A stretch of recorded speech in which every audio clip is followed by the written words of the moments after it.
Bienvenidos a este encuentro maravilloso con la historia de la Iglesia.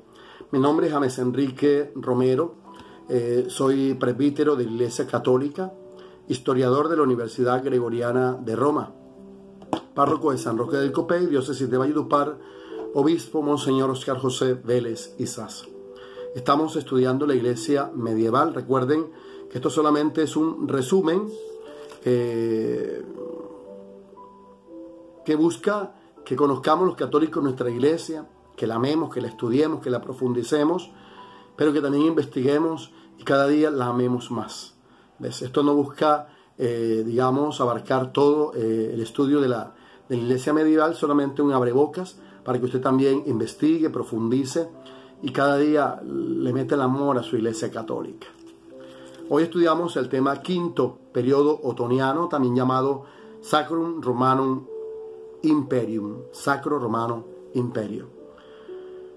En nombre del Padre, del Hijo, del Espíritu Santo. Amén.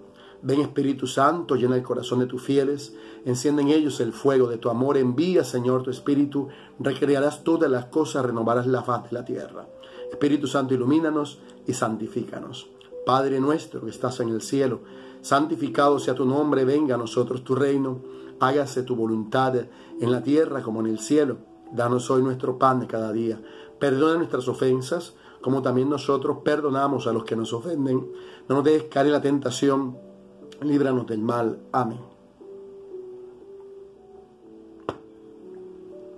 Bueno, podríamos decir que este periodo otoniano del Sacro Romano Imperio, o del Imperio Romano Sagrado, como le quieran llamar, pues tiene varios ítems que podríamos hablar. Primero, pues el Tratado de Verdún en el 843. Segundo, las invasiones. Tercero, Luis IV, el niño, apodado. Cuarto, Enrique I de Sajonia. Luego, ahí mismo en ese punto cuarto, Otón I, con Juan II en el 962. Otón II, en Roma. Quinto, las dinastías Franconia y Suabia. Sexto, la querella de las investiduras en 1703. Séptimo, los Habsburgo. Octavo, Rodolfo I. Y noveno, Francisco II. Pequeño como resumen de este periodo otoniano, que luego profundizamos un poquito en algunos punticos. Pues primero tenemos el Tratado de Verdún en el 843, con el cual, después de la muerte de Carlomagno, del cual ya hemos hablado en algunos de los temas, el emperador que dio origen al imperio carolingio, o que lo siguió prácticamente, porque después de su padre Pipino, con el Tratado de Verdún, después de la muerte de Carlomagno, en el 843, se da la división del imperio carolingio entre sus tres hijos, en tres zonas, que en el mapa, en la parte sobre todo entre Francia y Alemania, poquito en lo que es norte, sur, centro de la actual Europa, se dividió en aquel tiempo en Germania, lo que hoy es Alemania, Francia, que es la Francia actual, y Lotaringia, que es parte de Francia y Alemania. Germania, Francia, Lotaringia, que se repartió entre los tres hijos de Carlomagno con el Tratado de Verdún en el 843.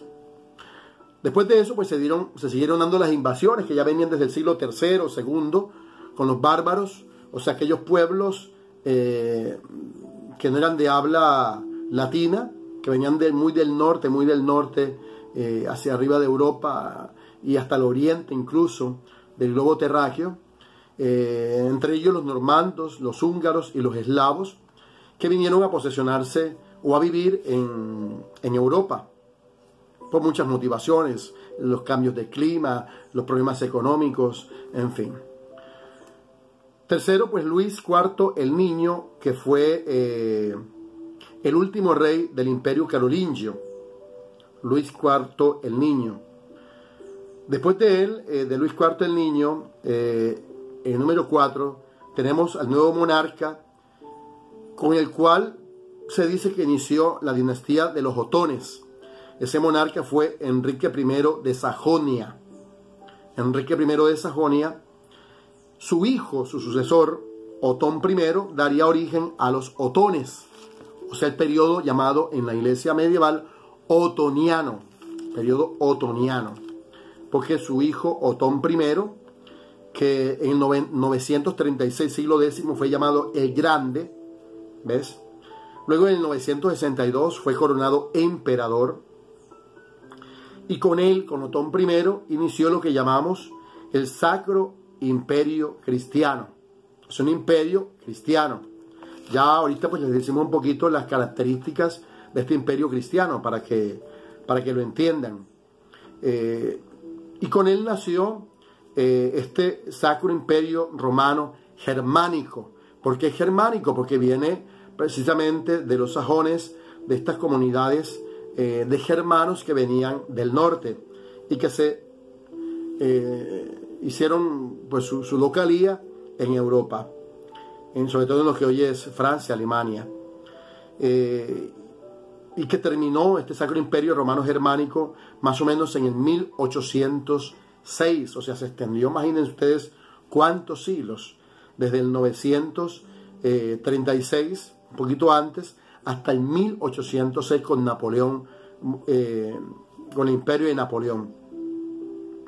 Sabemos que Otón, que fue un gran rey, un gran emperador, se puso del lado de la Iglesia Católica y que ayudó a la Iglesia para defenderla con fuerzas militares, incluso con dinero y con tierras. Apoyó totalmente a la Iglesia. E incluso, ya que muchos nobles, por lo que sabemos y que hemos explicado del feudalismo, los nobles que eran los dueños de las tierras habían arrebatado muchos bienes a la Iglesia, porque los nobles eran, digamos, los feudos de ese tiempo, y Otón defendió a la Iglesia contra ellos. Por eso la Iglesia, digamos, se encargó desde Otón de la administración del reino y del ejército. De hecho, los obispos fueron funcionarios del Estado. Tiene de positivo y tiene de negativo. De positivo, pues por la amplitud para la Iglesia, para poder evangelizar con los recursos. De negativo, porque ya se entromete el emperador en los asuntos de la Iglesia. Tuvo muchas batallas. En la batalla de Lens, Otón venció a los húngaros, ya habíamos hablado de ellos, de estos pueblos invasores. Además de eso, podríamos decir que frenó todas esas invasiones, la de los normandos, los eslavos, en el 955. Fue un gran guerrero Otón y constituyó un buen ejército. Además de eso, se impuso sobre la nobleza, que eran los dueños, que eran los caciques de ese tiempo, y al imponerse sobre ellos, se proclamó además rey de Italia, derrotando a Berengerio II y proclamándose rey de Italia. En el 962, el Papa Juan XII lo coronó emperador de los romanos, año 962. Murió en el 973. ¿Ves? 973 murió. El problema fue que Otón, al intrometerse en los asuntos de la Iglesia, pues se dio el problema de las investiduras también con él, de que él comenzó a nombrar obispos y sus sucesores. O sea, la Iglesia quedó con Otón, o con los otones, sometida al poder imperial, al poder del Estado. Luego Otón II, que vivió entre el 973 y el 983, prácticamente 10 años en el imperio, lógicamente como emperador, nombró a Roma como capital del imperio. Fue, digamos, lo más destacable de él. Luego de Otón II vinieron las dinastías, que fueron familias que heredaron el reino, por decirlo así. La dinastía francona entre el año 1024 y 1138. Luego la dinastía suaba entre el año 1138 y 1250, con Federico I Barbarroja, que sería caso de un estudio profundo también, estudiar a Federico Barbarroja. Digamos que con estas dinastías el imperio pues se expandió, se rompen las relaciones con el papado, que venían muy buenas y ahora se fraccionan. ¿Por qué? Por el control de la Iglesia. En 1703 tenemos la querella de las investiduras, que es otro tema también para profundizar, con Gregorio VII y Enrique IV, que era el emperador de entonces. Las investiduras significa el poder de los laicos para nombrar obispos, incluso hasta papas y sacerdotes. Gregorio VII protestó contra eso, con el Dictatus Papae, unas normas que sacó donde la iglesia se hacía libre del poder del imperio. O sea, la iglesia elegía sus propios papas, sus propios obispos y sacerdotes, y se solucionó ya esta querella de las investiduras con el concilio de Worms en el año 1122. Luego tenemos a las otras dinastías, que fueron los Habsburgos, que con los Habsburgos fue el final de Sacro Imperio Romano Germánico entre 1273 y 1806, cuando vino ya Napoleón. Podríamos decir que con Rodolfo I el imperio decaía, así como también la indiferencia papal. El último emperador de este imperio fue Francisco II. ¿Ok? Podríamos decir de algunas cositas más del periodo otoniano. Sabemos que Otón, como les decía, fue coronado en Aquisgrán. Aquisgrán fue esta ciudad importante que fue la sede del Imperio Carolingio, con Carlomagno, fue él quien la fundó. Aquisgrán, que está hoy en lo que es entre Holanda y Bélgica o Países Bajos, y allí fue coronado Otón en el año 962, un 2 de febrero, fue la coronación imperial por Juan XII. ¿Por qué esta coronación imperial? Porque primero a él en Aquisgrán fue coronado como rey, 936. Pero en 962 lo corona el Papa, porque Otón se consideraba sucesor de Carlomagno. ¿Dónde fue coronado Carlomagno? En Roma por León III, ¿se acuerdan? En la Navidad del año 800. Entonces Otón, al considerarse sucesor de Carlomagno, fue coronado por el Papa Juan XII, como una vuelta a la tradición carolingia. Otón lo que quería era actualizar o reactualizar el imperio carolingio en sus conquistas, que fueron muchísimas, desde el este de Germania hasta Italia. Con él se dio lo que se llama Renovatio Imperii, o sea, con los títulos de Imperator Augustus, la renovación del imperio carolingio.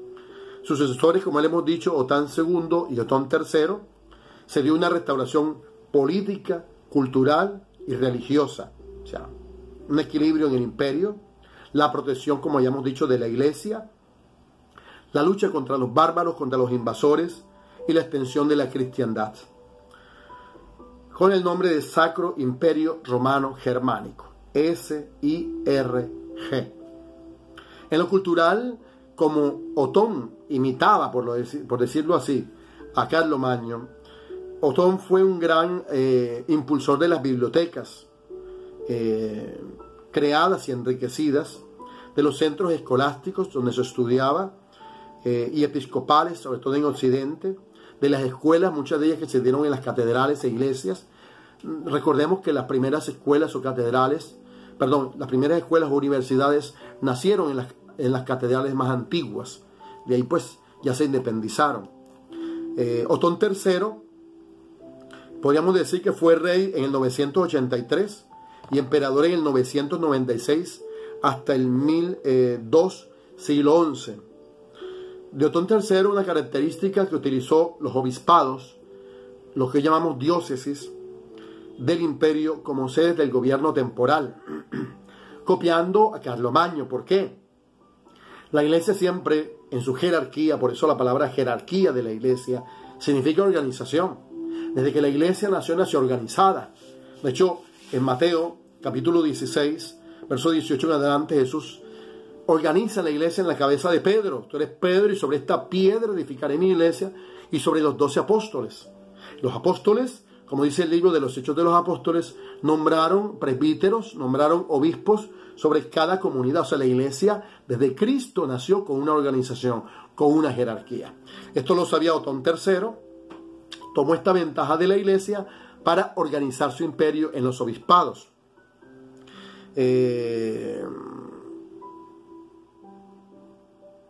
Lógicamente, pues ya el colapso del imperio llegó después con la querella de las investiduras con el Papa Gregorio VII y la excomunión del rey Enrique IV. Ahora, para terminar, pues hablamos del Sacrum Romanum Imperium.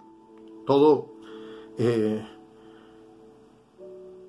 esta expresión en latín que está acusativo, Sacrum Romanum Imperium, el Sacro Romano Imperio o el Imperio Romano Sagrado, o el Sagrado Imperio Romano, Sagrado Imperio Romano. ¿Qué características resaltamos de él? Primero, la agrupación política situada en la Europa occidental y central, en toda la Edad Media, hasta la Edad Contemporánea de 1806, cuando terminó. La continua tradición del Imperio Carolingio, de Carlomagno, conservar el prestigio antiguo del Imperio Romano. Sacro es empleado para, sobre todo con el reinado de Federico Barbarroja, que fue el que más tomó este apelativo de sacro en 1157.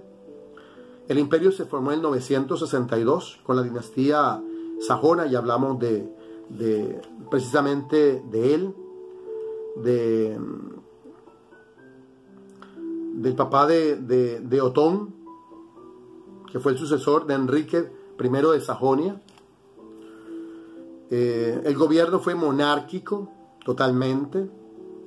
Se inauguró en Francia Oriental. Comprendía lo que hoy es Alemania, Austria, Suiza, Bélgica, los Países Bajos, Francia, Italia y Polonia. Fue bastante extenso. Se dio la coronación de Otón, conocida como la Traslatio Imperii, que ya lo explicamos. Se autodenominaron Augustus, al igual que Carlomagno. Entonces, son las características importantes de este Sacro Romano Imperio. Espero que les haya gustado. Vuelvo y repito, la historiografía, la bibliografía de este tema es bastante amplia, que podemos conseguirla incluso por Google, en las bibliotecas, profundizarlas. Ya la he dado en otros temas, hay abundante bibliografía. No buscamos abarcar todo, sino dar solamente unas pinceladas de esta historia para que se enamoren de la iglesia, la quieran, la amen con sus altibajos, porque la iglesia, como dice San Francisco de Asís en el siglo XII, es divina y humana, es gracia y pecado juntos. Somos seres humanos, pero al igual la lleva el Espíritu Santo. Así que Dios los bendiga y que estudien muchísimo y amen cada día más a la iglesia, una santa, católica y apostólica. Dios te salve María, llena eres de gracia, el Señor es contigo. Bendita eres entre todas las mujeres, bendito el fruto de tu vientre Jesús. Santa María, Madre de Dios, ruega por nosotros pecadores, ahora y en la hora de nuestra muerte. Amén.